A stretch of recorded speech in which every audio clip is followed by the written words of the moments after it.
El objetivo de la educación es, aunque suene muy romántico, pero sí lo es ayudarnos a ser mejores personas cada día, ¿no? Desarrollar nuestro potencial personal y social.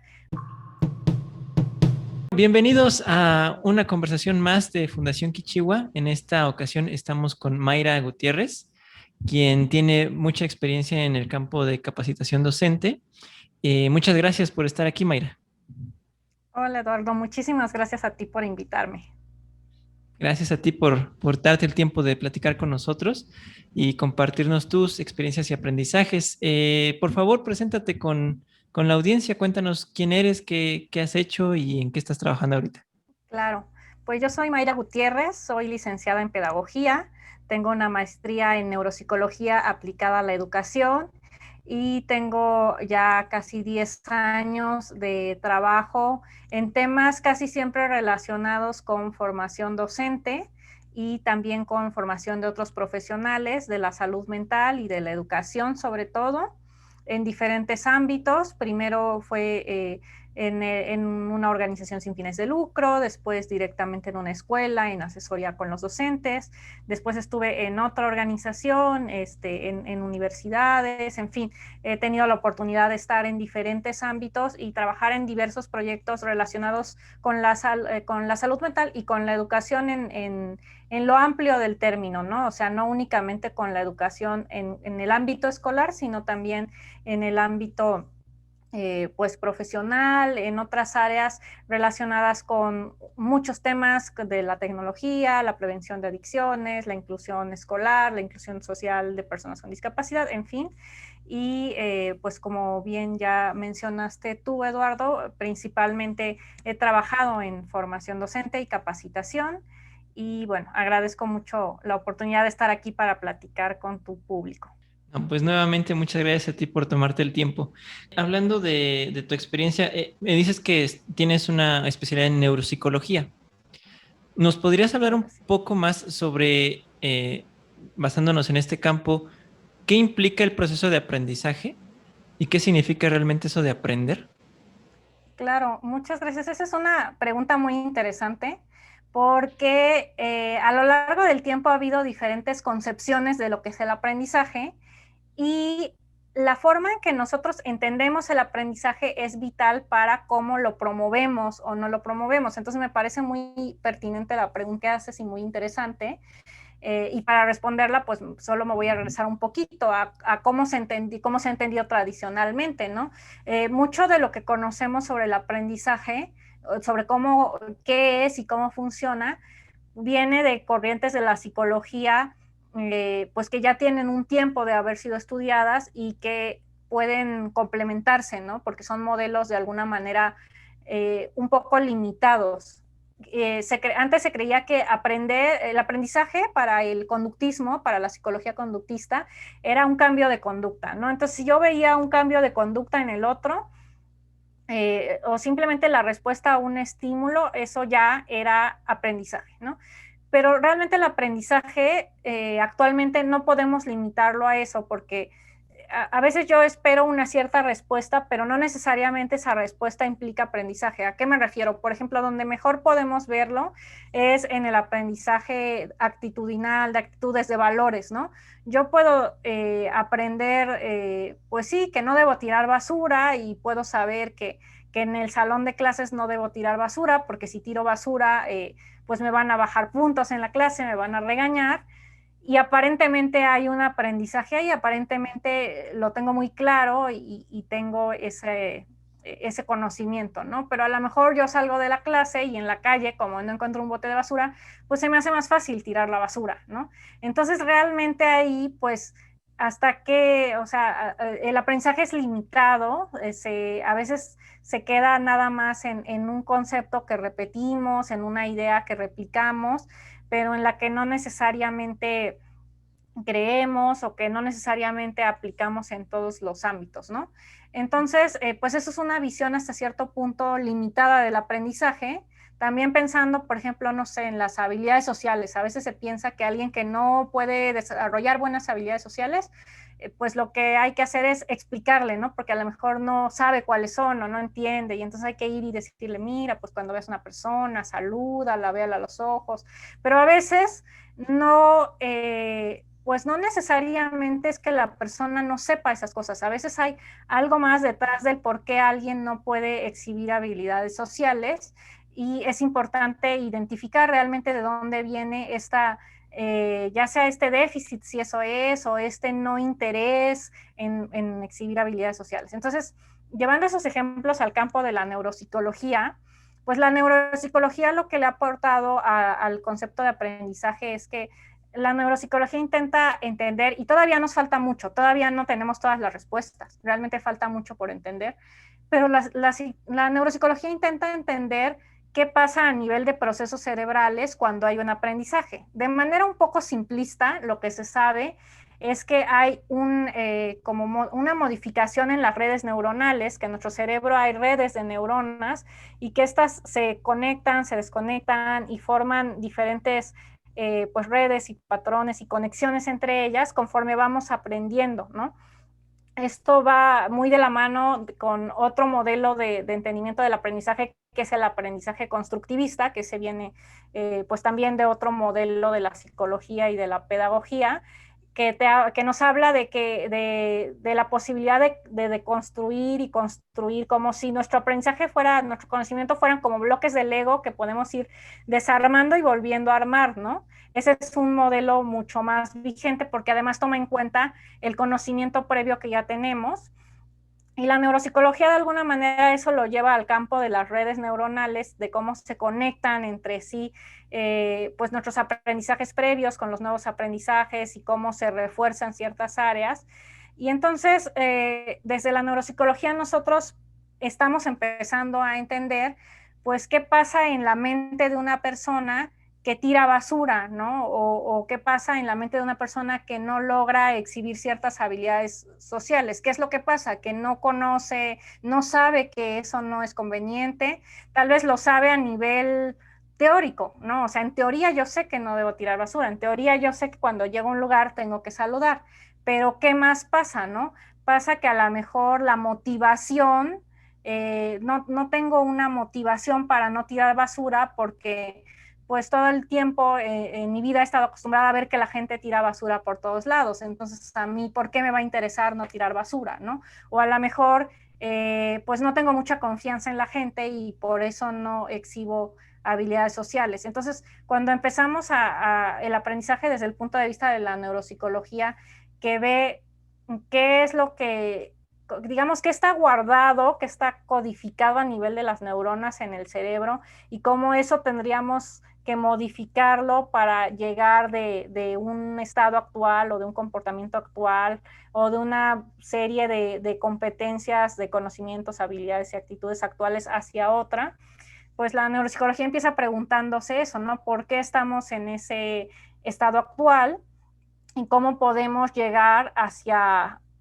un estado deseado, ¿no? Y a veces es a través de la modificación actitudinal, que es complicada, pero no es imposible, y a veces es a través del desarrollo de habilidades, porque a lo mejor, sí, yo sé que cuando llego a un lugar tengo que saludar, pero no tengo ciertas habilidades, a lo mejor me distraigo con mucha facilidad y simplemente se me olvida, no le estoy prestando atención al contexto, en fin, la neuropsicología se pregunta qué hay detrás de ese comportamiento a nivel ya un poco más neurológico y cómo puedo modificar un poco lo que está pasando en mi cerebro, ¿no? También así aprendemos cuestiones eh, incluso que tienen que ver con, por ejemplo, con nuestra mentalidad en cuanto a la mentalidad de crecimiento, por ejemplo, ¿no? El creer que podemos lograr nuevas cosas.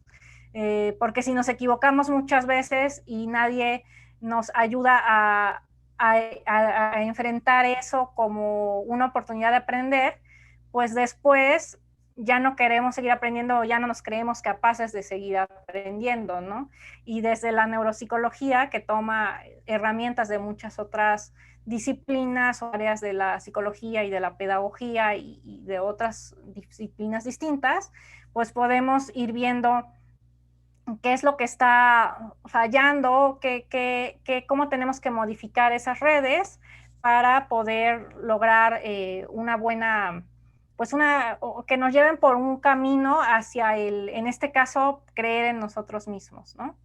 Cuéntanos, en estos 10 años de, pues, carrera de experiencia, ¿cuáles han sido los mayores retos a los que te has tenido que enfrentar?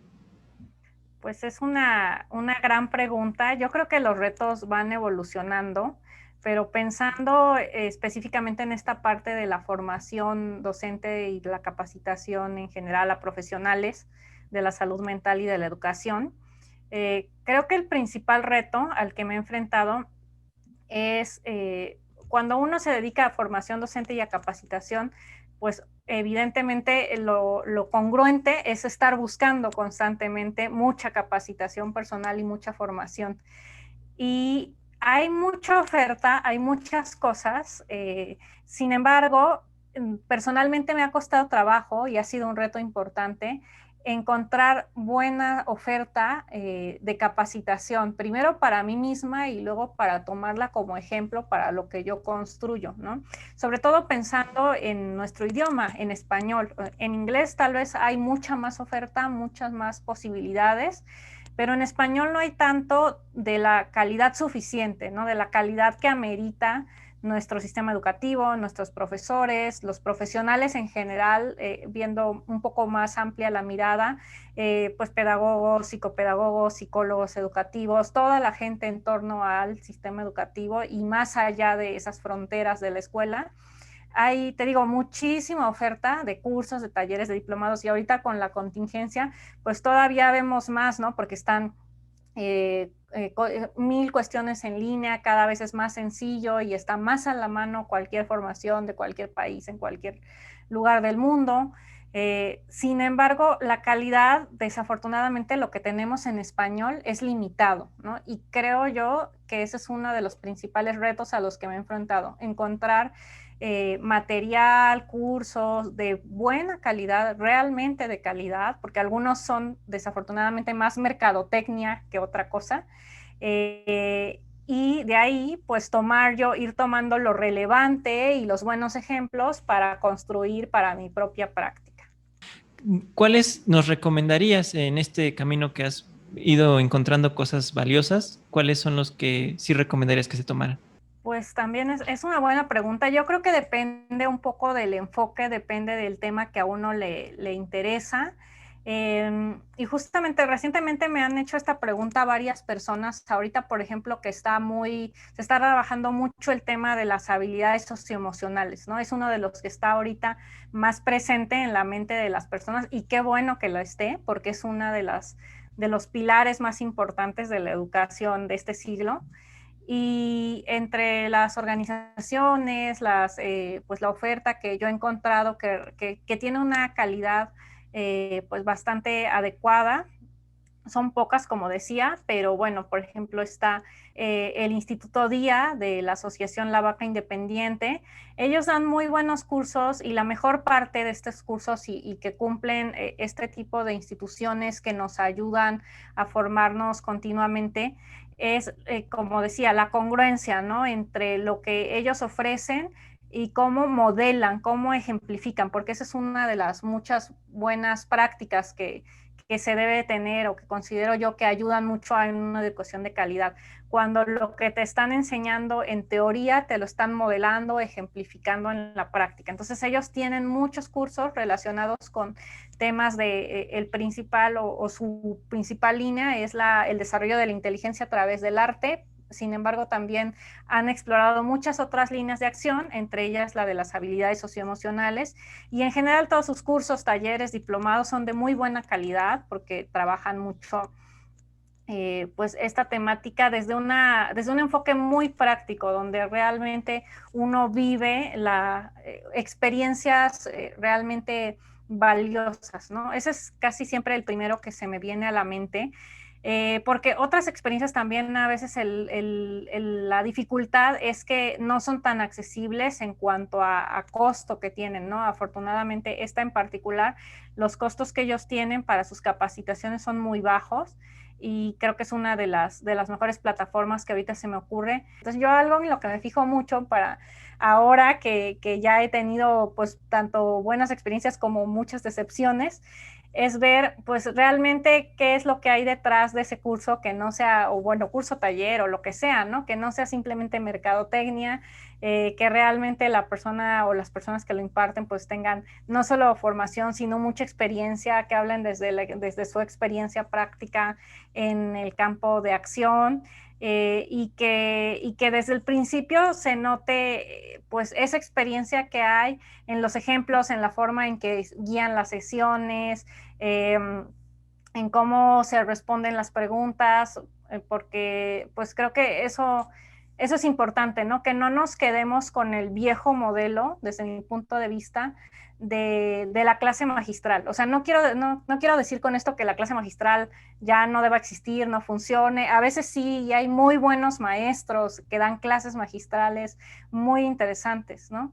Sin embargo, no siempre, no para todos los casos es el mejor modelo y no todos los maestros, bueno, maestros me refiero a capacitadores, facilitadores, en fin, no todos tienen tanta habilidad o tanta experiencia como para que la clase magistral sea suficiente, ¿no? Entonces, a veces por eso es bueno ir buscando y encontrando otros modelos más prácticos de aprendizaje donde se privilegie la voz y la experiencia de quien se está formando, el docente, por ejemplo, y los adultos en general, pues ya tenemos mucho bagaje de conocimiento detrás y pues nuestras voces deben ser las que cuenten cuando nosotros estamos tomando un curso, ¿no? Como educandos, no la voz necesariamente de quien imparte el curso. Hay que retomar muchas experiencias que ya tenemos, o es lo que se esperaría en un buen curso, y no quedarnos en el plano de los conocimientos de la teoría, sino también incorporar las habilidades, el cómo. A veces nos quedamos en el qué, o sea, qué hay que hacer, qué significa este concepto, pero luego cómo lo llevo a la práctica, esa es la parte que a veces hace falta y que hay que trabajar un poquito más desde mi punto de vista. No sé si nos puedas dar un ejemplo de alguno de los tantos programas que hayas tenido la oportunidad de impartir o de incluso de tomar. ¿Algún ejemplo de cómo si realmente se hace una buena, pues sí, una actividad o algo para enseñar alguna habilidad o algún conocimiento?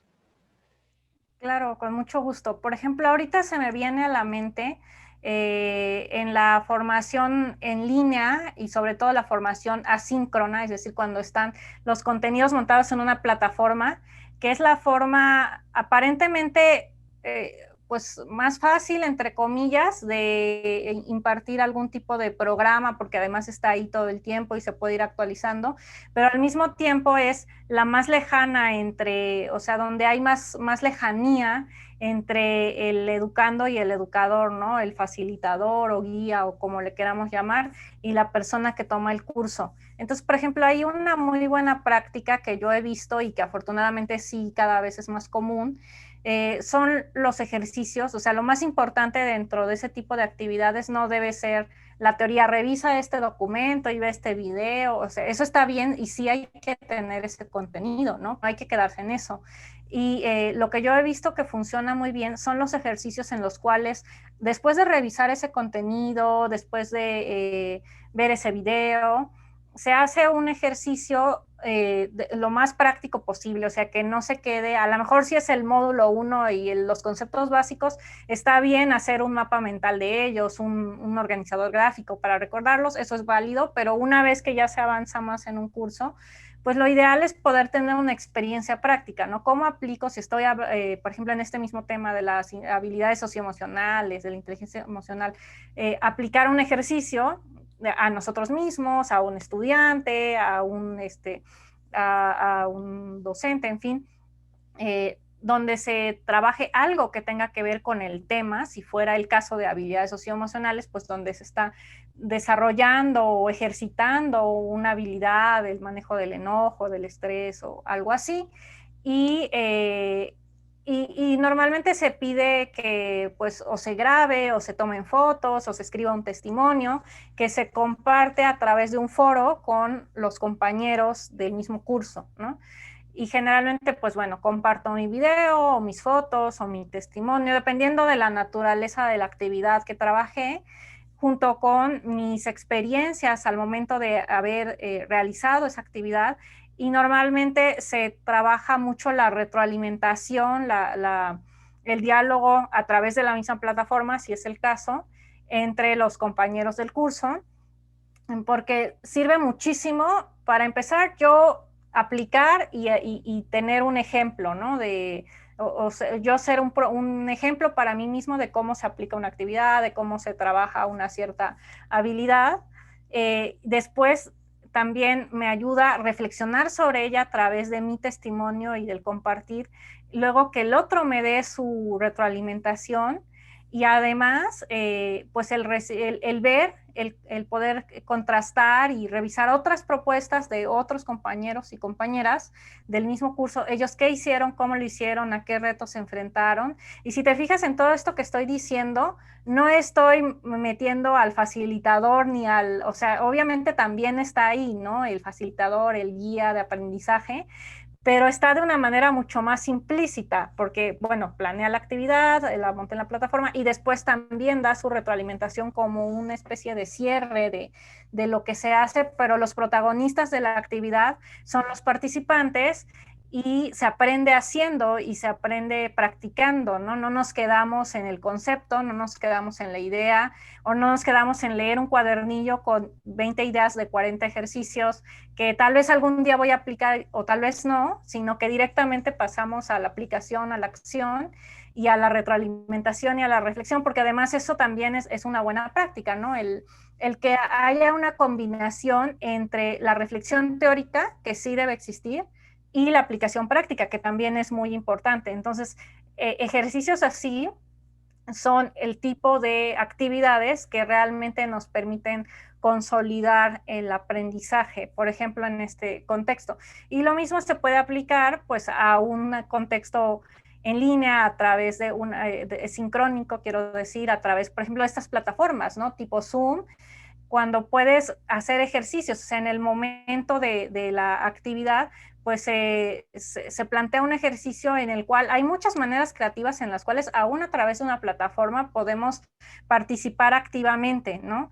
Desde lo más relativamente sencillo, que es a través del chat e ideas que se van enlazando de los participantes, o hacer uso de otras herramientas complementarias donde se pueden ir creando tableros colaborativos o nubes de texto, nubes de palabras colaborativas, etcétera, hasta estos famosos grupos pequeños que tienen, por ejemplo, Zoom, donde puedes establecer diálogo y trabajo en grupos más pequeños, ¿no? Aún a través de una plataforma. Y en presencial, bueno, hay mil posibilidades más que ahorita en este preciso momento no podemos trabajar con ellas, pero que se podrá hacer en algún momento y se ha hecho y que lo valioso es que no esté siempre un facilitador como se decía antes, como el sabio en el escenario impartiendo su conocimiento, sino más bien que todo sea, o bueno, una buena parte, tal vez no todo, pero una buena parte sea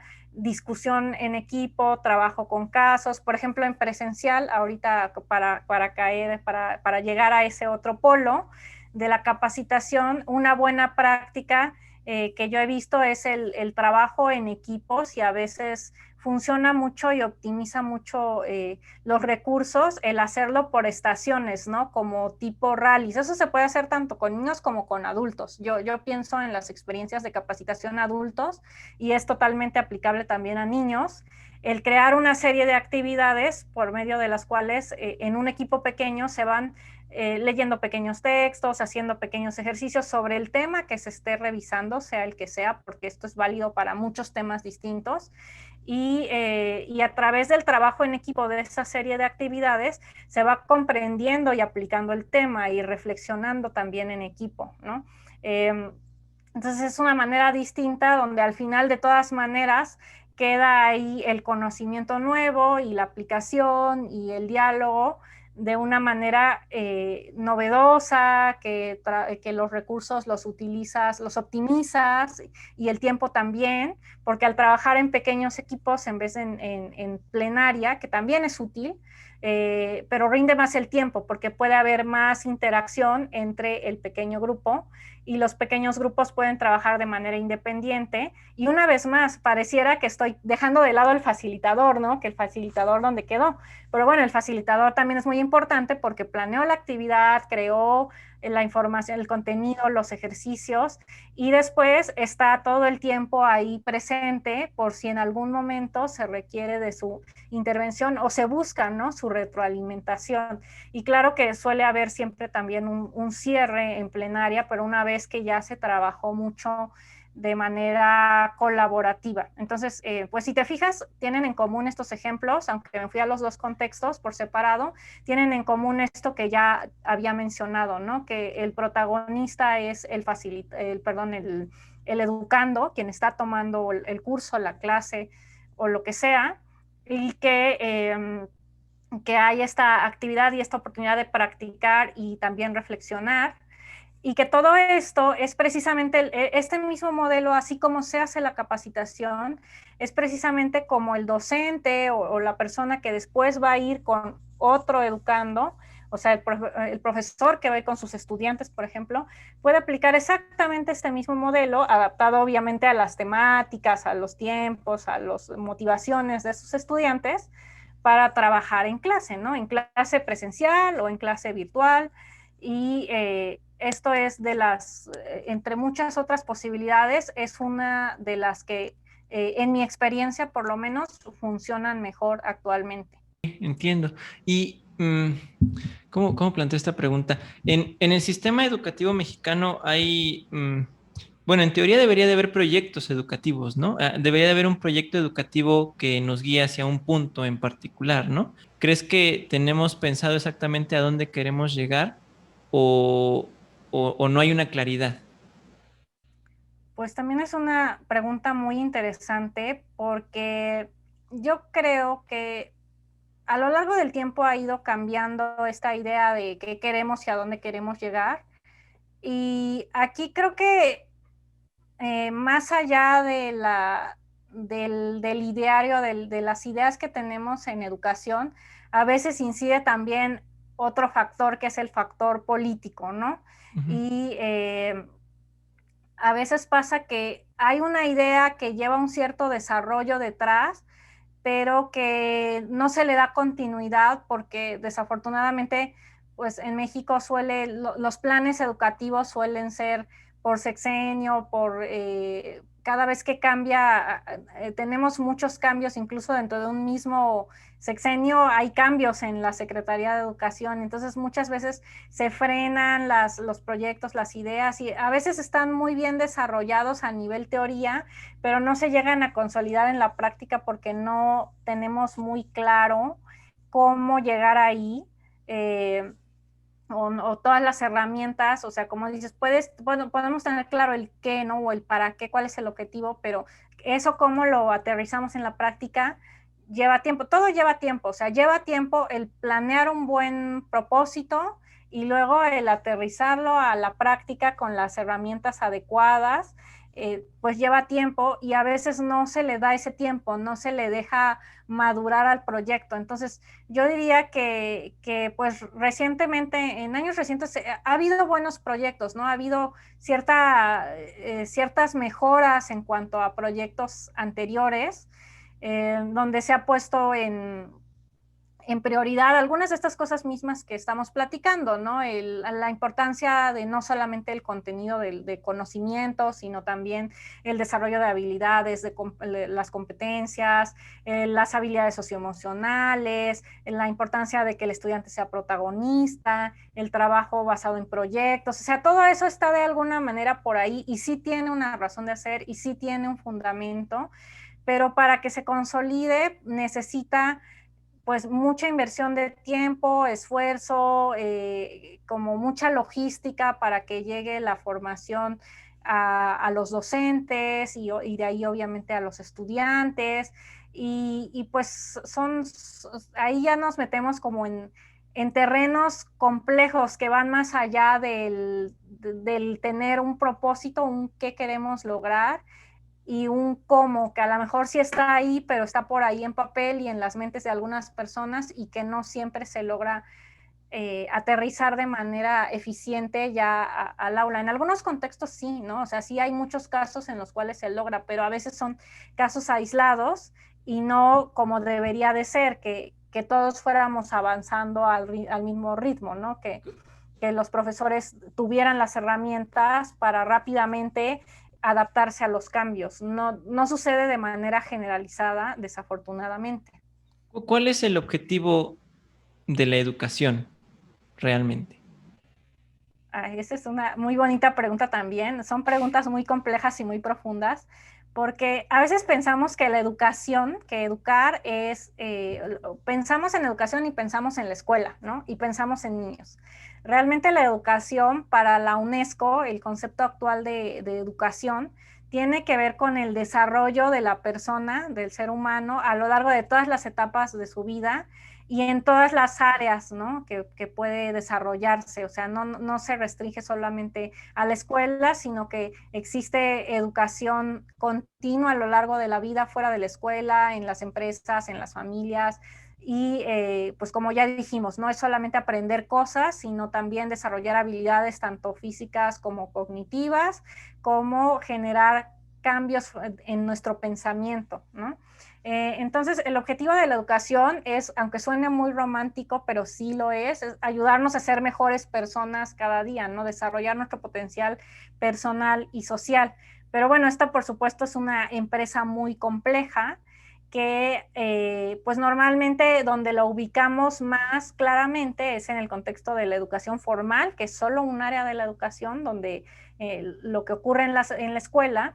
Y por ejemplo, en el área de la educación formal, uno de los principales objetivos que deberíamos tener, o sea, ¿por qué vamos, si quisiéramos decir por qué vamos a la escuela, por ejemplo, todos esos años que vamos y todo lo que hacemos, una de las principales razones de que vayamos a la escuela debería ser el aprender a aprender, ¿no? O sea, esa es como la competencia transversal a todo lo que vamos aprendiendo a lo largo de nuestra vida escolar, el poder nosotros mismos irnos desarrollando para de manera autónoma, una vez que hayamos dejado la escuela, poder seguir aprendiendo. Entonces, por eso es muy importante la práctica, por eso es muy importante que el estudiante sea protagonista, porque si no, corremos el riesgo de quedarnos en que el estudiante pues solamente replique las ideas que alguien más le dijo, pero sin crear nada nuevo o sin desarrollar habilidades para que una vez que ya no esté ahí enfrente del profesor, pueda seguir aprendiendo.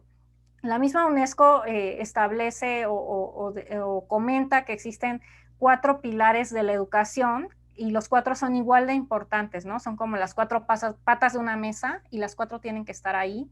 Están el aprender a conocer, o sea, lo que tiene que ver con cómo tradicionalmente identificamos la escuela como un lugar donde conocemos pues hechos, teorías, y eso, pues sí, claro que tenemos que conocerlo, el aprender a aprender cosas nuevas desde ese punto de vista de la teoría, pero también dice la UNESCO, es importante aprender a hacer, o sea, lo que también decíamos, practicar, hacer algo con ese conocimiento. Y muy importante, menciona la UNESCO, hay que aprender a ser personas, a desarrollarnos en lo personal en todas las áreas de nuestra vida y aprender a convivir, ¿no? Aprender a ser seres sociales. Entonces, esas son quizá las 4 grandes áreas y propósitos de la educación en general y de la educación formal, o sea, la de la escuela en particular, pues que al mismo tiempo que estamos desarrollando todo esto, nuestras habilidades para conocer, para hacer, para ser y para convivir, pues que también estemos desarrollando habilidades para seguir aprendiendo a hacer, a convivir, a conocer y a hacer a lo largo de toda nuestra vida. ¿Has conocido profesores que de alguna manera se han sentido desmotivados? ¿Cuál crees que sea la causa de esto? Pues sí, nuevamente creo que hay muchos factores y que pues sería difícil, no me gustaría pensar o juzgar a nadie en lo personal, porque creo que hay muchos factores detrás de él que, digamos que el propio profesor, los propios profesores, pues a veces ellos mismos no han tenido, no tienen las herramientas para sacar adelante el enorme proyecto que es educar, ¿no? O sea, que no es una labor nada sencilla, sí es una empresa difícil y además no tan reconocida, o sea, no reciben todo el reconocimiento que debería tener la labor docente o los docentes y y pues a veces se sienten un poco solos porque hay como una estructura que les dice qué hacer y cómo hacerlo y entonces no hay tanta oportunidad o tanta confianza en que ellos desde su creatividad desplieguen su propio potencial para aprender, ¿no? Hay quien sí logra trascender eso y hay quien se enfoca en eso muy claramente y dice, bueno, mi prioridad son mis estudiantes, no es pues lo que me esté pidiendo mi escuela o el gobierno, o sea, yo me enfoco en que mis clases sean las mejores y las mejores planeadas o cada día mejores que el anterior y en preocuparme por mis estudiantes y en que mis estudiantes estén bien. Hay quien logra hacer eso y desde ahí encuentra la motivación para seguir, pero hay otros que no lo encuentran o que el mismo desánimo o desmotivación de los estudiantes que no le encuentran tanto sentido al aprendizaje, los va desanimando a ellos, ¿no? En mi experiencia eso pasa. Y también pasa mucho que precisamente como la formación inicial de los docentes no siempre es la más completa o la más adecuada, muchas veces en el intento por remediar esto, en el quererles dar cursos, apoyarlos, eso es muy loable, sin embargo a veces no sale bien porque el hecho de que pues alguien externo llegue con el profesor y le diga, bueno, te voy a enseñar una nueva forma, vamos a reforzar esto. Hay profesores que lo viven, no todos, hay unos con muchísima apertura a aprender cosas nuevas y a seguir reforzando y a compartir, pero hay otros que lo viven como un ataque en el sentido de la no confianza hacia ellos y el querer imponer algo desde fuera a sus prácticas, ¿no? Entonces, pues es un tema complicado y delicado porque sí hay que conocer muy bien el contexto docente para poder incidir en él de tal manera que el docente no se sienta pues ni atropellado, ni que alguien le quiere, no hacer, básicamente no hay que hacer con el docente lo que la educación tradicional ha hecho con la mayoría de nosotros como personas, ¿no? Que nos ponen a un sabio que nos va a vertir todo el conocimiento, cuando nosotros como personas, todos desde niños y siendo adultos, pues con mucho mayor razón por el tiempo que ya tenemos estudiando, pues ya tenemos un gran bagaje de conocimientos que podemos poner en marcha, ¿no? Poner en práctica. Entonces también con los docentes es una muy buena práctica lo que decíamos de no querer llegar y transmitirles cosas aparentemente nuevas para ellos, sino retomar de lo que ellos mismos ya saben, de sus saberes y sus propias prácticas y ponerlos en común para todos, para que entre ellos mismos como comunidad docente pues haya un aprendizaje colaborativo desde la práctica cotidiana, ¿no? Porque también es eso, tiene que estar contextualizado lo que el docente va aprendiendo en su formación continua, tiene que corresponder al contexto en el cual él trabaja, porque si no, pues no se va a sentir identificado con eso que aprende, lo va a ver como una teoría lejos de su realidad, ¿no? Que eso no debe pasar y eso es lo que creo yo, en mi experiencia, que muchas veces termina desmotivando al docente, ¿no? El creer que pues su experiencia no es valorada, que no tiene oportunidades de realmente tener un impacto con la creatividad y las ideas que él o ella tiene y que además pues se le imponen ideas desde afuera que no tienen nada que ver con su contexto. ¿Qué te gustaría que cambiara en los siguientes 5 años en la educación en México? Pues a mí me gustaría que los docentes recibieran, porque creo que hay que empezar por ahí, ¿no? O sea, porque obviamente la finalidad después va a ser el estudiante, pero si el docente no está bien, el estudiante tampoco va a estar bien. Entonces yo empezaría por pensar en que los docentes reciban una mejor formación desde el principio, o sea, desde que se están formando como docentes, no después. Después también, o sea, siempre todos necesitamos seguirnos formando a lo largo de la vida, pero desde el momento en que el docente está estudiando para ser docente, y que es cuando tiene la emoción, la motivación de generar un cambio y de toda la energía del mundo, pues que reciba ese aspirante a docente la educación de la mayor calidad posible y de manera integral, ¿no? O sea, en todas sus dimensiones, que se le esté formando para, pues sí, tener muchísimo conocimiento sobre las personas a las que va a dar clases, pero también habilidades para estar frente a un grupo y atender todo lo que se necesite, y también actitudes adecuadas para ellos, actitudes que le favorezcan el trabajo, y también pues esta capacidad de seguir aprendiendo de manera autónoma y de cuestionar y crear cosas nuevas. Entonces me gustaría a mí ver eso, que el docente reciba desde el momento que se está formando la mejor formación, y que también crezca la valoración social del docente, que alguna vez esta profesión fue muy valorada, después por diversas razones pues se fue perdiendo un poco esa valoración social. Ahora, actualmente, pues cuando alguien dice soy maestro, en general la mayoría de la gente no lo ve como algo digno de admiración, cuando sí debería hacerlo, sobre todo si lo es por vocación, ¿no? Y no nada más porque se le hizo fácil ser maestro, porque ese también es un problema. La gente que piensa que ser maestro es solo pararse frente a un grupo y hablar, y, y lo hacen sin vocación, lo hacen porque piensan que es fácil, y eso es, pues no es muy conveniente, ¿no? Para nadie. Entonces, a mí me gustaría eso, que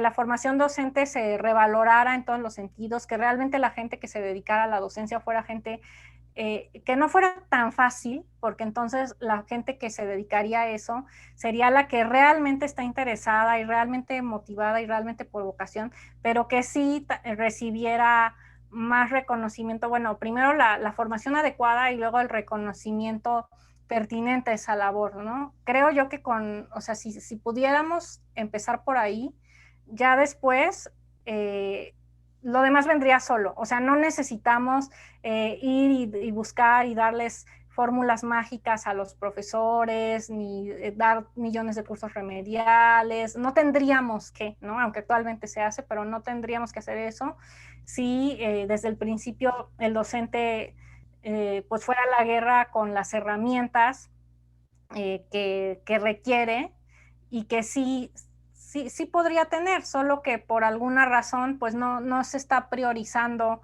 esa formación, porque en general todo lo que tiene que ver con educación, el trabajo educativo, toma mucho tiempo y mucho esfuerzo y muchos recursos de todo tipo, y como tarda mucho en verse el beneficio y el efecto, pues desafortunadamente hay menos énfasis del que creo yo que debería haber en estos campos, ¿no? Pero si se empieza a trabajar mucho más en eso, a invertir, porque es una inversión social, en que los docentes, quienes son docentes, realmente sean personas motivadas y que tengan las herramientas para sacar su máximo potencial, pues eso creo yo que ahí empezaría un cambio, ¿no? Un giro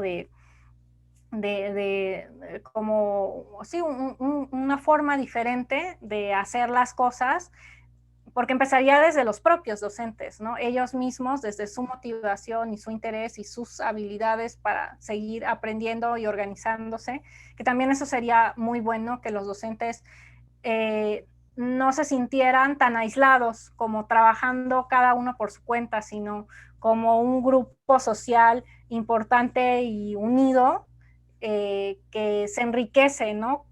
Así como, no sé, a lo mejor entre los científicos se da más eso, ¿no? El ver a la ciencia como una gran composición, como un gran rompecabezas que entre todos los científicos van construyendo juntos. Así lo mismo yo esperaría que viéramos la educación, ¿no? Como algo donde cada quien aporta una pieza fundamental, y donde todas las personas que de alguna manera nos dedicamos cada quien desde su propia trinchera al ámbito de la educación, estuviéramos más vinculados y compartiendo para que todos sacáramos el mejor provecho. Mayra, no sé si tengas algún correo, un medio de contacto a través del cual quizá alguien que esté viendo esta entrevista, pues si tiene alguna otra duda o te quiere contactar directamente, lo pudiera hacer. Sí, claro. Pues bueno, les comparto mi correo, les comparto el personal, que es mayra con i latina, punto gm721 @gmail.com, por si alguien quiere pues platicar o lo que, cualquier cosa que pueda surgir, con mucho gusto. Creo que he hablado de todo y de nada a la vez, pero creo que como toda persona apasionada en la educación, pues creo que vamos buscando respuestas por todos lados, ¿no? Y sí, creo que la educación es como un rompecabezas que vamos armando con piezas que surgen de muy diversos lugares. Entonces, si cualquier persona quiere contactarme para platicar de cualquiera de estos temas y ampliarlo y desmenuzarlo y crear nuevas ideas juntos, pues me dará muchísimo gusto.